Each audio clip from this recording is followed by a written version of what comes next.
View auto કંપનીઓ સાથે શરૂઆત કરીએ કારણ કે જે ભાવ વધારાના સમાચાર આપણને બનતા દેખાડી રહ્યા છે.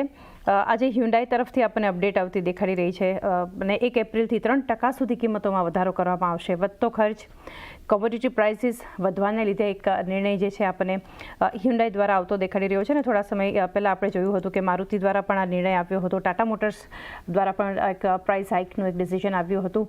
કઈ રીતે એક વ્યૂ રાખી રહ્યા છો તમે?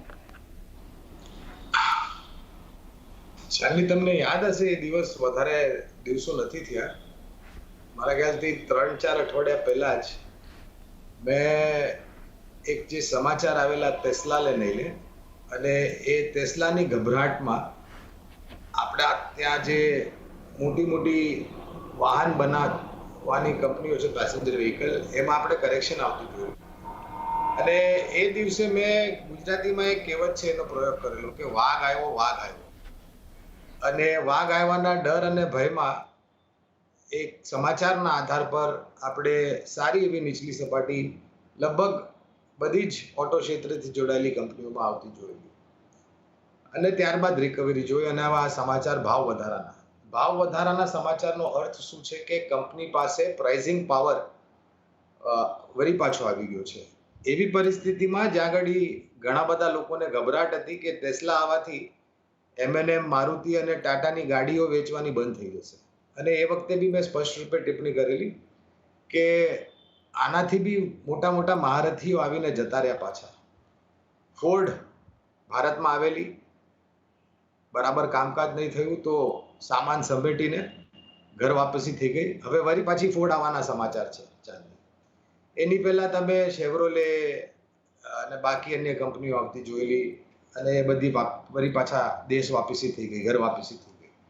મારું કહેવાનું તાત્પર્ય એ છે કે ભારતનો ઉપભોક્તા જે છે, જ્યાં સુધી વાહનનો પ્રશ્ન છે, બહુ જ સેન્સિટિવ છે. એ દિવસો જતા રહ્યા ચાંદની કે 1 લીટર પર કેટલી કિલોમીટર આપે છે ગાડી આપે છે. હવે વધારે પડતી મહત્વ ઉપભોક્તા વાહન કેટલું સુરક્ષિત છે એને આપે છે. ભાવ તમને એરબેગ્સને લઈને અને બાકી અન્ય જે પરિવર્તન રોડ અને ટ્રાન્સપોર્ટ મિનિસ્ટ્રી તરફથી વાહનનું અપગ્રેડેશન એટલે આધુનિકરણ લઈને થયું છે. તમને આજે ABS બી મળે છે, બ્રેક્સ, તમને આજે એરબેગ્સ બી મળે છે, પાવર સ્ટીયરિંગ બી મળે છે, AC બી મળે છે, બાકી અન્ય જે વાહનને સુરક્ષિત બનાવવા માટે સામગ્રી જોઈએ છે એ બી તમને વાહનમાં મળે છે, જેનાથી વાહનના ભાવ સ્વાભાવિક છે થોડા ઉપર જાય. ટાટા મોટર, M&M, મારુતિ, આ બધા જ પર પાયાના મતે ખરીદારીની ભલામણ છે. અને હું આજે એ બી વારી પાછો કહીશ કે ટેસ્લા ભલે બેન્ડ્રા BKCમાં એ લોકોએ 4000 સ્ક્વેર ફૂટનું શોરૂમ ખરીદી લીધું છે. વહેલી તારીખમાં કદાચ તમને ટેસ્લાની ગાડીઓ ભારતમાં, મુંબઈમાં અને બાકી અન્ય શહેરોમાં વેચવાલી દેખાશે. પણ એ કોઈ જાતનો મોટો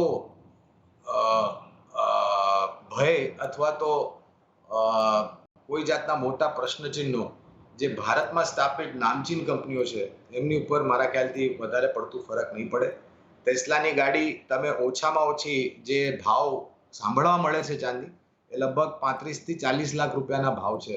આ એક્સ ફેક્ટરી, એની ઉપર તમે ટેક્સ અને ઇન્સ્યોરન્સ ને બાકી અન્ય જે તમારા ખર્ચો છે એ જોડી દો તો મારા ખ્યાલથી સારા એવા ઉપરના ભાવ થઈ જશે. અને એ જ કેટેગરીમાં, એ જ સેગમેન્ટમાં તમને એનાથી બી સસ્તી ભારતમાં સ્થાપિત જે કંપનીઓ છે એ બધી ગાડીઓ બનાવે છે.